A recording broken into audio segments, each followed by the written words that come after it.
Hola, buenos días. Para la realización del siguiente análisis literario, seleccionamos dos textos poéticos: Romance sonámbulo de Federico García Lorca y Joaquín Arau de Pablo Neruda. Retomando las características y recursos literarios propuestos por Sepia.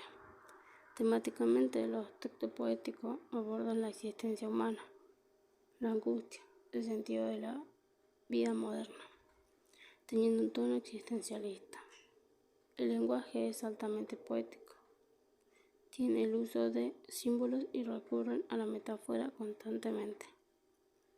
Para empezar, identificamos en los siguientes versos la primera característica del texto literario, que es la ficcionalidad.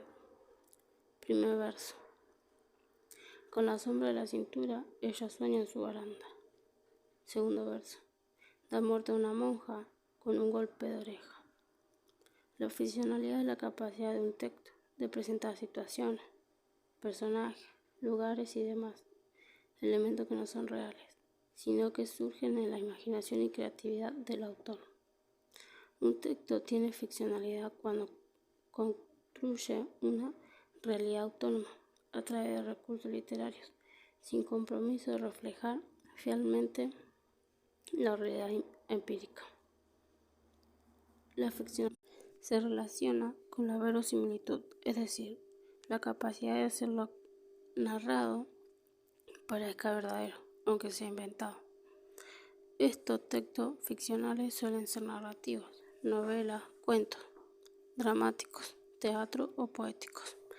La ficción es un elemento fundamental en la literatura y al leer un texto ficcional hay una especie de pacto de ficción, donde el lector acepta y se sumerge en la realidad imaginaria por el autor. En estos versos podemos identificar la segunda característica del texto literario, que es la connotación. Primer verso. Verde carne, pelo verde, con ojos de fría plata. Segundo verso. Cisne de fieltro. La connotación está relacionada con las experiencias, ideas, valores y emociones vinculadas con una palabra en una cultura y contexto dado. Una palabra connota, es decir, sugiere o evoca sentidos figurados, simbólicos y subjetivos, además de su connotación, significados objetivos. En literatura, la connotación es fundamental para sugerir ideas y emociones de forma indirecta, permitiendo expresividad. Acá se puede observar la tercera característica del texto literario, que es la plurivocidad. Primer verso. La higuera frota su viento con la lija de sus ramas. Segundo verso. El día lunes arde como el petróleo. Un texto con plurivocidad es ambiguo, abierto, sugerente.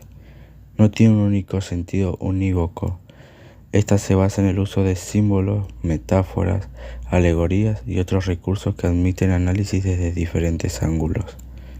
Permite lecturas múltiples e incluso contradictorias de un mismo texto, que son válidas simultáneamente. El lector completa los sentidos según su subjetividad. Cada lectura revela un nuevo significado. Es un recurso propio de textos literarios, especialmente poéticos, buscando provocar la reflexión activa del lector. En estas dos últimas palabras de los versos se puede observar la cuarta característica del texto literario, que es la polisemia. Primer verso, sangre. Segundo verso, cuchillo. La polisemia se da cuando una misma palabra tiene varios sentidos o acepciones posibles. Esta tiene diferentes significados que se relacionan por extensión o metáfora. En textos literarios, la polisemia se utiliza de forma intencionada para crear ambigüedad o nuevos sentidos poéticos, y es un recurso muy rico en el lenguaje por la capacidad expansiva y creativa que permite. Conclusión. Los poemas Romance sonámbulo de Federico García Lorca igual que Brown de Pablo Neruda, son claras muestras de las características del texto poético que plantea Sepia. Ambos crean una realidad ficcional a través de un lenguaje altamente connotativo, que condensa múltiples significados y busca provocar una experiencia estética en el lector. Recurren a símbolos, metáforas, imágenes sensoriales y ritmos para expresar, de manera indirecta y subjetiva, ideas profundas sobre la existencia humana desde una perspectiva existencialista. Temáticamente transitan la angustia, el sinsentido de la vida moderna y la muerte. Si bien sus estilos tienen diferencias, comparten la musicalidad, la ambigüedad y la evocación de universos imaginarios tan propios del discurso poético.